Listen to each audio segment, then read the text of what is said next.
참으로 귀한 하나님의 약속의 말씀은 신약성경 가운데 고린도전서 10장 23절에서 26절까지 말씀입니다. 고린도전서 10장 23절에서 26절 말씀 우리 한 목소리로 합독합니다.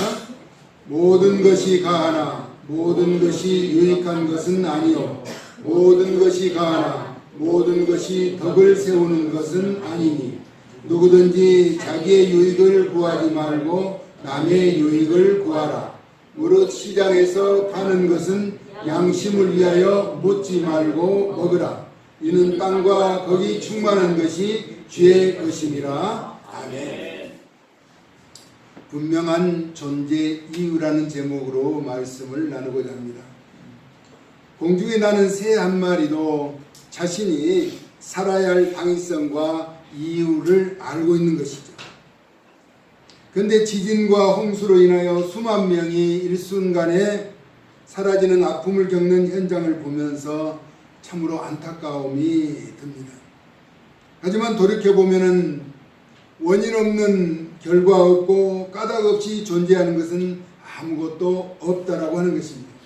다만 그런 이유와 결과로 주어진 사실들을 우리가 다 알지 못하고 있다는 것이죠. 성경은 내가 존재하는 이유에 대해서 고린도전서 10장 31절에 이렇게 말합니다. 너희가 먹든지 마시든지 무엇을 하든지 다 하나님의 영광을 위하여 하라라고 말씀하셨습니다. 하나님의 영광을 위한다라고 하는 것은 그분의 거룩하신 뜻을 쫓는 것이죠. 그래서 바울은 골로새서 3장 17절에서 이렇게 말씀합니다. 무엇을 하든지 말에나 일에나 다 주 예수의 이름으로 하고 그를 힘입어 하나님 아버지께 감사하라라고 말씀하고 있습니다. 그래서 모든 삶에서 감사하는 것이 내가 이 세상에 존재하는 이유가 된다라고 하는 것입니다. 먼저는 하나님의 뜻을 쫓아 사는 것이며 그 가운데 감사하는 삶이 우리에게 주어진 본분이라고 하는 것이죠. 이제 우리가 무엇을 해야 하고 어떻게 살아야 할 것인가를 알게 되었습니다. 내가 이 세상에 존재해야 하는 이유를 분명하게 알았으면 알고 있는 그대로 그렇게 살아가면 되는 것이죠. 바울은 우리가 살아갈 삶의 방향을 제시하고 있는데 빌립보서 2장 11절에서 모든 입으로 예수 그리스도를 주라 시인하여 하나님 아버지께 영광을 돌리게 하라라고 말씀하고 있습니다. 이는 구별된 삶으로 자기의 유익보다는 하나님의 거룩한 뜻을 쫓아 사는 것이 우선되어야 한다는 것이죠. 그래서 성경은 먼저 그의 나라와 그의 의를 구하라라고 말씀합니다. 이는 불신자들의 삶의 이치에 맞지 않는 지나친 요구라고 느껴질 수도 있습니다. 왜냐하면 내가 살아가는 삶이 우선되어야 하나님의 나라도 구하고 합당한 행실도 나타낼 수 있다는 것이 우선적으로 드는 사람들의 생각일 것이기 때문입니다. 그런데 성경은 물러서지 않고 단호하게 먼저 그의 나라와 의를 구하라라고 말씀합니다. 왜냐하면 조건으로 말씀하신 그 내용 그대로 순종하고 따르기만 한다면 우리가 구하고자 하는 것이 무엇인지 먼저 하나님께서 아시고 모든 것을 더하여 주시겠다는 주님의 약속이 기록되어져 있습니다. 다시 말하면 먼저 우리가 무엇이 필요한지와 그 모든 것을 다 하나님께서 알고 계신다라고 하는 것입니다. 하지만 현실의 삶에 묻혀서 그냥 생각해 보면은 이런 생각을 가질 수 있습니다. 닭이 먼저인가 알이 먼저인가 끝없는 고민은 계속될 것입니다. 닭이 있어야 알을 낳고 알이 있어야 닭이 되는 과정이라고 생각할 수 있다는 것입니다.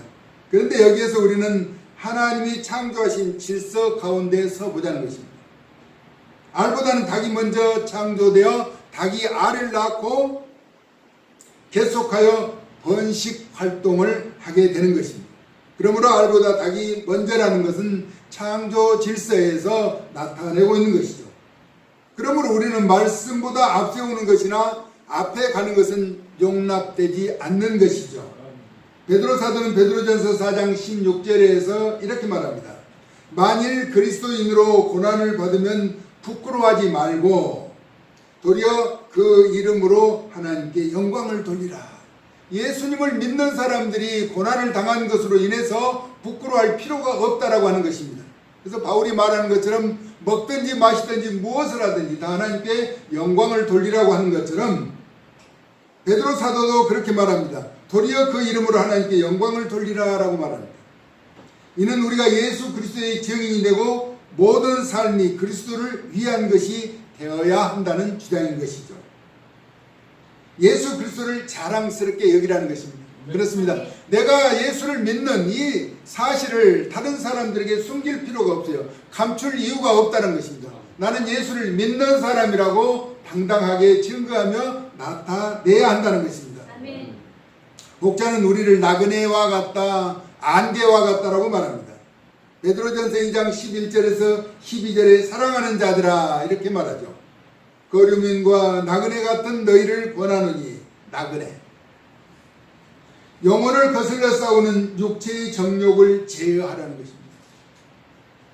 나그네 같은 우리에게 요구하는 그 이유는 너희가 이방인 중에서 행실을 선하게 가져 너희를 악행한다고 비방하는 자들로 하여금 너희 선한 일을 보고 오시는 날에 하나님께 영광을 돌리게 하려 한다라고 말씀하고 있는 것입니다. 비록 나그네와 같이 잠시 머물다가 떠나는 세상이지만은 하나님의 영광을 나타내는 삶을 살아가라고 우리에게 당부하고 있죠. 또 우리 인생을 안개에 비유하죠. 안개. 야고보서 4장 14절에 내일 일을 너희가 알지 못하는도다. 너희 생명이 무엇이냐? 잠깐 보이다가 없어지는 안개니라라고. 우리는 잠깐 보이다가 없어지는 안개와 같은 존재라는 것입니다. 야고보서 4장 14절에 그렇게 말하죠. 그러면 잠시 머물다가 지나가는 안개와 같은 우리 인생들에게 하나님은 무엇을 바라고 계실까 하는 것입니다.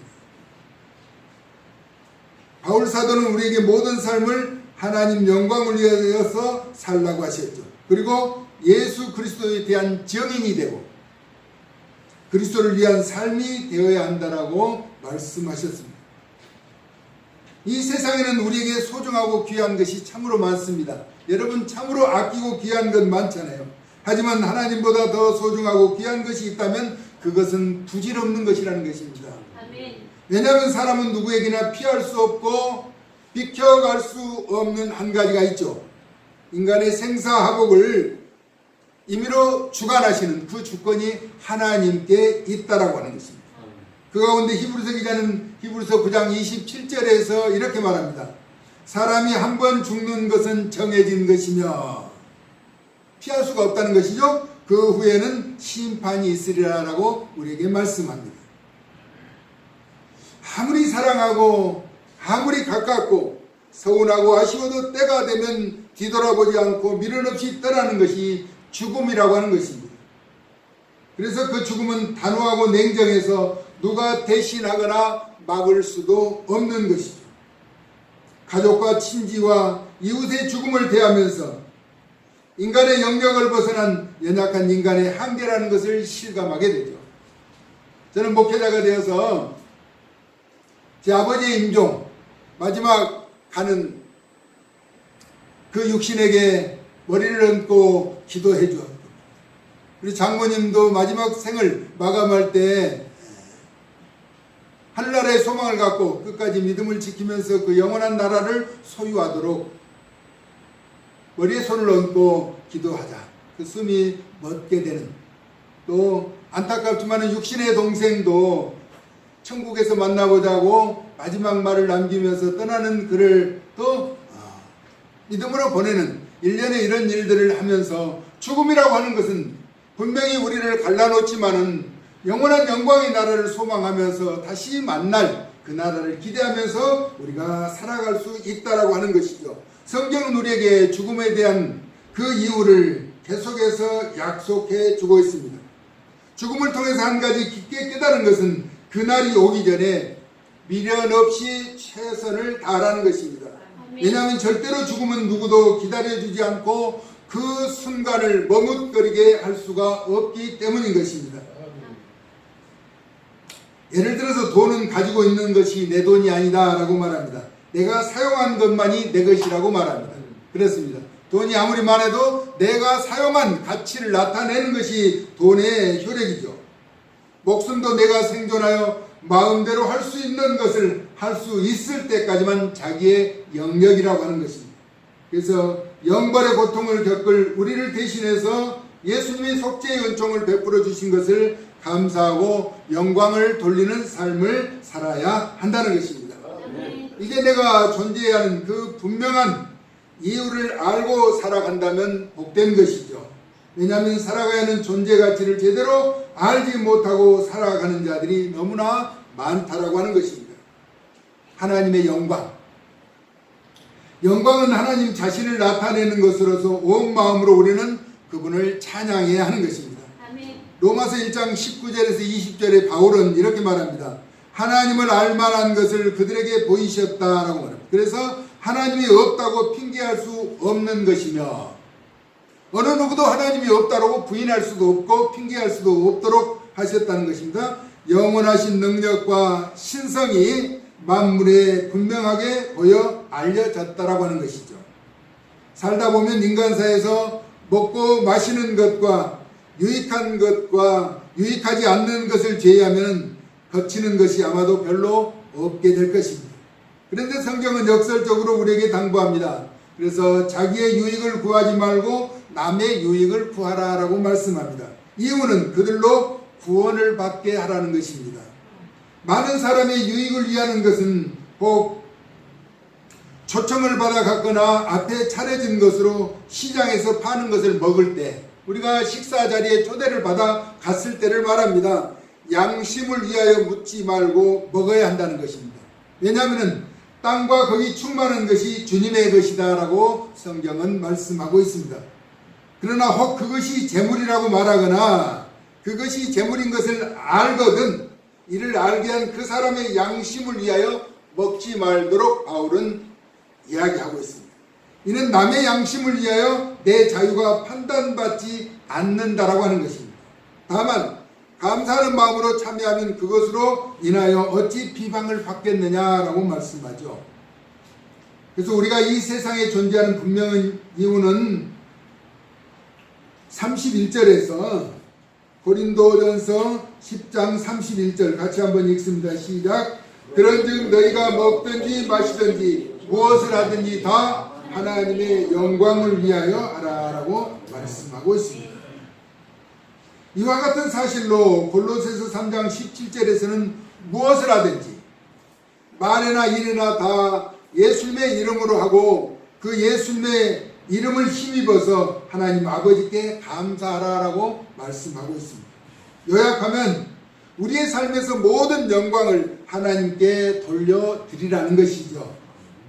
더불어 나의 유익을 구하지 말고 남의 유익을 구하는 자가 되는 것이 우리가 존재하는 분명한 이유가 된다라고 하는 것입니다. 우리 예수님이 가르쳐준 가장 큰 계명이죠. 내 이웃을 내 몸과 같이 사랑하라고 하신 것입니다.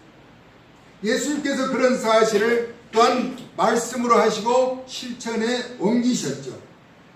그리고 하나님의 뜻에 순종하심으로 우리에게 본을 보여주신 것입니다.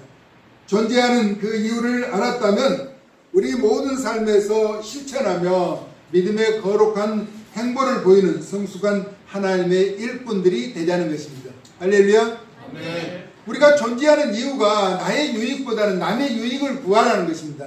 하나님께 영광을 돌리라는 것이죠. 무엇을 하든지 우리가 하는 삶에 그러면 하나님 앞에 영광을 돌리기 위해서는 옳고 구별된 거룩한 삶을 살아야 한다는 것입니다. 범죄하며 허물진 모습, 나약한 모습으로 세상에 살면서 그것이 하나님 앞에 영광이 된다라고 하는 착각은 버려야 한다는 것이죠.